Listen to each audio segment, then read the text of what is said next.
इस वीडियो में आज हम सीखेंगे कि एसक्यूएल कमांड्स क्या होती हैं और ये किस लिए इस्तेमाल होती हैं।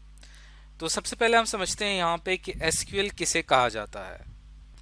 ये जो वर्ड एसक्यूएल है इससे मुराद है स्ट्रक्चर्ड क्वेरी लैंग्वेज, यानी यहाँ से बात समझ में आती है कि ये एक लैंग्वेज है जिसके अंदर कुछ कमांड्स हैं और इसे स्ट्रक्चर्ड क्वेरी कहा जाता है। क्यूरी कहते हैं क्वेश्चन को, यानी कोई क्वेश्चन आपने पूछना है उस हवाले से ये लैंग्वेज बनाई गई है। क्यों इस्तेमाल होती है लैंग्वेज?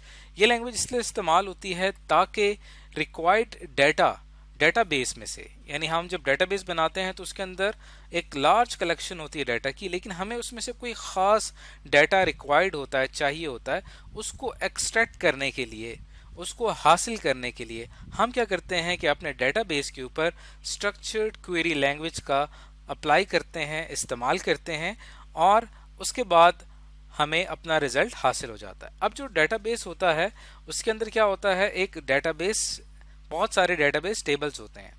हमारी जितनी भी इंफॉर्मेशन है वो रोज एंड कॉलम की शक्ल में एक डेटाबेस टेबल में स्टोर होती है। अब इस डेटाबेस टेबल में से इंफॉर्मेशन हासिल करने के लिए हमें क्या करना पड़ेगा, हमें डेटाबेस की लैंग्वेज बोलनी पड़ेगी। अब डेटाबेस की जो लैंग्वेज है इसे एसक्यूएल कहा जाता है, यानी स्ट्रक्चर्ड क्वेरी लैंग्वेज। इसको हम एक एग्जांपल से समझते हैं। लेट्स सपोज कि ये हमारे पास एक स्ट्रक्चर्ड क्वेरी लैंग्वेज जो है उस हवाले से हमारे पास ये एक टेबल है। ये टेबल हमने अपने एक डेटाबेस में बनाया है। ये टेबल किस बारे में है? ये टेबल कस्टमर के बारे में है। Customer ID, customer name, contact name, address, city, postal code. अब इसके अंदर कस्टमर की तमाम डिटेल्स हमारे सामने मौजूद है, लेकिन मैं चाहता हूं कि मुझे वो कस्टमर्स चाहिए जिनका ताल्लुक बर्लिन से है। बर्लिन जर्मनी की एक सिटी का नाम है, तो मैं उन कस्टमर्स की मुझे लिस्ट चाहिए जिनका ताल्लुक बर्लिन से है। मुझे मुकम्मल लिस्ट कस्टमर्स की नहीं चाहिए। अब ये मेरी एक डिमांड है, ये मेरी एक रिक्वायरमेंट है। इसको पूरा करने के लिए मुझे क्या करना पड़ेगा, मुझे इस टेबल के ऊपर एसक्यूएल कमांड अप्लाई करनी पड़ेगी। और वो एसक्यूएल कमांड मैं कैसे अप्लाई करूंगा इसको हम आगे चल के देखेंगे। लेकिन जैसे ही वो एसक्यूएल कमांड इस टेबल के ऊपर अप्लाई होगी तो मुझे क्या हासिल होगा, मुझे रिजल्ट हासिल हो जाएगा, यानी मुझे वो कस्टमर्स मिल जाएंगे जिनका ताल्लुक जो है वो बर्लिन से है।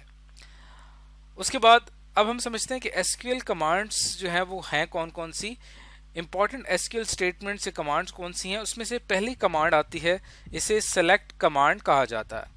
ये हमारी मेन स्टेटमेंट होती है, यहाँ से हमारी एसक्यूएल कमांड शुरू होती है।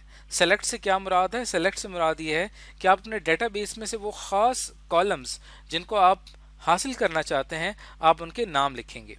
ऐसे फॉर एग्जांपल ऊपर वाली एग्जांपल में अगर देखा जाए, अगर मैं उसमें सेलेक्ट अप्लाई करूंगा तो मैं अप्लाई करूंगा यहाँ पे सेलेक्ट आप लिखेंगे कैपिटल लेटर्स में।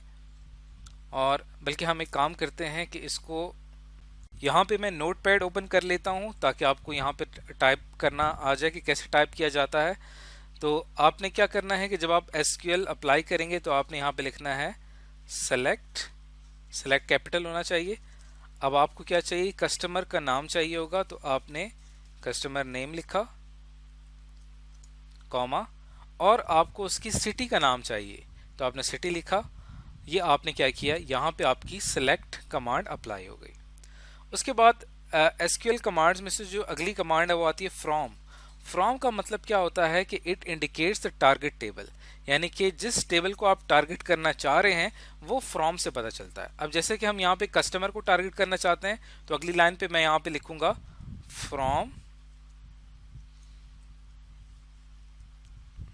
कस्टमर, यानी यहाँ पे कस्टमर का टेबल सेलेक्ट होगा और उसमें से कस्टमर नेम और सिटी जो है उसको सेलेक्ट किया गया है।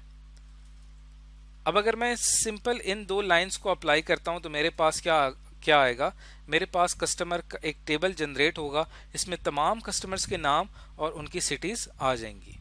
ऐसे कि यहाँ पे ये हमारा ओरिजिनल टेबल था। अब जो एसक्यूएल कमांड अप्लाई होगी ये वाली, तो इसके बाद क्या होगा कि आपका यहाँ पे एक ऐसा टेबल जनरेट होगा जिसमें तमाम कस्टमर्स के नाम और उनकी सिटीज आ जाएंगी। लेकिन आपको वो कस्टमर्स चाहिए जिनका ताल्लुक बर्लिन से है, तो यहाँ पे हम एक एसक्यूएल कमांड का अप्लाई करते हैं, इसे वेयर कहा जाता है।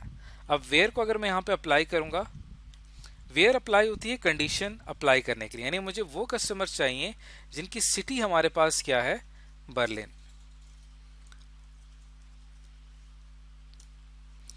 अब देखिए ये मेरी एक मुकम्मल एसक्यूएल स्टेटमेंट कंप्लीट हो गई है, एसक्यूएल कमांड कंप्लीट हो गई है। इसको अप्लाई किया जाएगा टेबल पे, कस्टमर के टेबल पे। तो कस्टमर के टेबल में से कस्टमर नेम और सिटी सेलेक्ट होगा और उसमें से वो कस्टमर सेलेक्ट होगा जिसका ताल्लुक बर्लिन से है। तो हमारे पास जो फाइनल रिजल्ट आएगा वो ये आएगा कि जिसके अंदर हमें यहाँ पे ये कस्टमर आईडी, कस्टमर नेम और ये मुकम्मल जो एक रो है, ये एक रिकॉर्ड जो है ये हमारे पास हासिल हो जाएगा। और आगे चलते हैं, एसक्यूएल कमांड में से एक और कमांड अप्लाई होती है यहाँ पे, अपडेट की कमांड।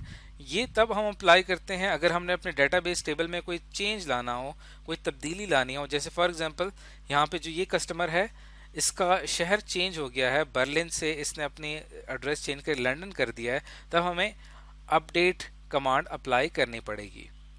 इसी तरह डिलीट की कमांड है, अगर आप डेटाबेस में से कोई डाटा डिलीट करना चाहते हैं, यानी वो कस्टमर्स इनका ताल्लुक बर्लिन से है उनको मैं डिलीट करना चाहता हूं, तो मैं डिलीट कमांड अप्लाई करूंगा। और इसी तरह आपके पास एक और कमांड आती है क्रिएट डेटाबेस, या आप अप्लाई करेंगे तो आप एक न्यू डेटाबेस क्रिएट कर सकते हैं। इस तरह की हमारे पास एक बहुत लंबी लिस्ट है एसक्यूएल कमांड्स की, जो कि हम अपने डेटाबेस टेबल के ऊपर अप्लाई करते हैं। अब हम कुछ एसक्यूएल कमांड्स की प्रैक्टिस देख लेते हैं। एक चीज़ आपने याद रखनी है कि जब कभी भी आप एसक्यूएल स्टेटमेंट लिखते हैं, उसके आखिर में आपने सेमी कॉलन लाजमी ऐड करना है। आपने देखा कि यहाँ पे जो भी स्टेटमेंट यहाँ पे ख़त्म हो रही है, तो यहाँ पे मैंने एक सेमी कॉलन ऐड किया है। यहाँ से ये पता चलता है हमारे कंपाइलर को कि आपका जो स्टेटमेंट है वो यहाँ पे आके ख़त्म हो गई है। उसके बाद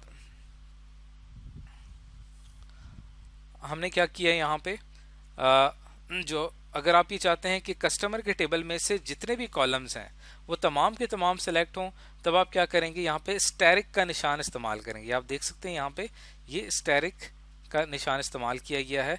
सेलेक्ट स्टैरिक करके फ्रॉम कस्टमर करेंगे तो कस्टमर के टेबल के जितने भी कॉलम्स हैं वो तमाम के तमाम डिस्प्ले हो जाएंगे, यानी कि select all columns of a customer.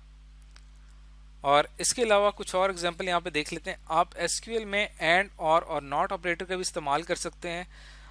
And operator कैसे अप्लाई करेंगे, आप सेलेक्ट की कमांड लिखेंगे, उसके बाद आप कॉलम 1 का नाम, कॉलम 2 का नाम, फिर जिस टेबल से आपने डाटा हासिल करना है उसका नाम, और फिर वेयर में यहाँ पे हम एंड कंडीशन का इस्तेमाल करते हैं। एंड कंडीशन वो होती है जो कि इससे पहले हम एंड ऑपरेटर में पढ़ चुके हैं। इसके अंदर दी गई तमाम कंडीशन जो हैं वो तमाम की तमाम क्या होनी चाहिए, ट्रू होनी चाहिए। अगर तमाम कंडीशंस हमारे पास ट्रू होती हैं तब जाके ओवरऑल हमारी कंडीशन सेटिस्फाइड होगी, नहीं तो हमारी कंडीशन सेटिस्फाइड नहीं होगी। और इसी तरह अगर हम और की बात करें तो और कंडीशन तब अप्लाई होती है जब जितनी भी कंडीशंस दी हुई हैं अगर उनमें से कोई एक भी ट्रू हो जाती है तो हमारी ओवरऑल कंप्लीट जो कंडीशन है वो हमारे पास क्या हो जाती है, वो ट्रू हो जाती है। तो ये फ़र्क है और एंड में। आगे चल के जब आप इसकी प्रैक्टिस करेंगे तब आप एंड और ऑपरेटर का भी इस्तेमाल कर पाएंगे सेलेक्ट कमांड्स के अंदर। सेलेक्ट एसक्यूएल क्वेरी लैंग्वेज जो है ये आगे चल के आपकी जो एडवांस क्लासेस हैं वहाँ पे बाकायदा पढ़ाई जाती हैं। इस वीडियो में आपने एक इंट्रोडक्शन जाना है कि एसक्यूएल कमांड किस तरह से अप्लाई होती हैं डेटाबेस में से डाटा एक्सट्रैक्ट करने के लिए या हासिल करने के लिए।